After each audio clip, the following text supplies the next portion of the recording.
ಹುಬ್ಳಿಯ BJP ಕಾರ್ಯಕರ್ತೆಯನ್ನ ವ್ಯವಸ್ಥೆಗೊಳಿಸಿ arrest ಮಾಡಿದ್ರು ಅನ್ನೋ ಆರೋಪದ ಪ್ರಕರಣ ಐತಲ್ಲ, ಈ ಪ್ರಕರಣಕ್ಕೆ ಸಂಬಂಧಪಟ್ಟಂತೆ ಸಂತ್ರಸ್ತೆ ಸುಜಾತಾ ಮನೆಗೆ ಇದೀಗ ಬಿಜೆಪಿ ಮಹಿಳಾ ನಿಯೋಗ ಭೇಟಿ ಕೊಟ್ಟಿದೆ. ಕಂಪ್ಲೀಟ್ ಆಗಿ ಪೊಲಿಟಿಕಲ್ ಟಚ್ ಸಿಕ್ಕಿದೆ ಇದಕ್ಕೆ. ರಾಜ್ಯ ಬಿಜೆಪಿ ಮಹಿಳಾ ಮೋರ್ಚಾ ಅಧ್ಯಕ್ಷೆ ಸಿ ಮಂಜುಳಾ ನೇತೃತ್ವದ ನಿಯೋಗ ಅವ್ರ ಮನೆಗೆ, ಸುಜಾತಾ ಅವ್ರ ಮನೆಗೆ ಭೇಟಿ ಕೊಟ್ಟಿದೆ. ಹುಬ್ಬಳ್ಳಿಯ ಚಾಲುಕ್ಯ ನಗರದಲ್ಲಿ ಅವ್ರ ನಿವಾಸ ಇದೆ, ಸುಜಾತಾ ಹಂಡಿ ಅಂತ ಆಕೆಯ ನಿವಾಸ ಇರೋದು. ಕುಟುಂಬಸ್ಥರ ಜೊತೆಗೆ ಮಾತುಕತೆ ನಡೆಸ್ತಾ ಇದ್ದಾರೆ ಸಿ ಮಂಜುಳಾ. ಪಾಲಿಕೆ ಮೇಯರ್ ಜ್ಯೋತಿ ಪಾಟೀಲ್, ಮಾಜಿ ಶಾಸಕಿ ಸೀಮಾ ಮಸೂತಿ ಸೇರಿದಂತೆ ಇನ್ನು ಹಲವು ಬಿಜೆಪಿಯ ಮಹಿಳಾ ಮೋರ್ಚಾ ಕಾರ್ಯಕರ್ತೆಯರು ಭೇಟಿ ಕೊಟ್ಟಿದ್ದಾರೆ. ಇದು ಈಗ ರಾಜ್ಯ ಮಟ್ಟದಲ್ಲಿ ವಿಪರೀತ ಸದ್ದು ಮಾಡ್ತಾ ಇದೆ.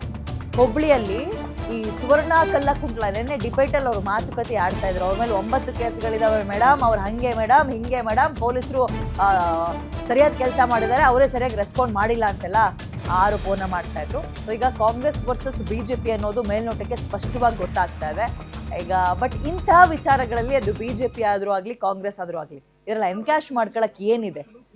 ಪೊಲೀಸರು ಇದನ್ನ ಇನ್ನೂ ಬೆಟರ್ ಆಗಿ ಇದನ್ನ ಸಾಲ್ವ್ ಮಾಡ್ಬೋದಿತ್ತು ಅಥವಾ ಹ್ಯಾಂಡಲ್ ಮಾಡ್ಬೋದಿತ್ತು ಅನ್ನೋದು ಮೇಲ್ನೋಟಕ್ಕೆ ಗೊತ್ತಾಗ್ತಾ ಇದೆ. ಇದು ಪ್ಯೂರ್ಲಿಯೇ ಪೊಲೀಸ್ ದೌರ್ಜನ್ಯ ಮತ್ತು ಕಾಂಗ್ರೆಸ್ ಗೂಂಡಾಗಿರಿ, ಕಾಂಗ್ರೆಸ್ ಪ್ರಾಯೋಜಿತ ಗೂಂಡಾಗಿರಿ.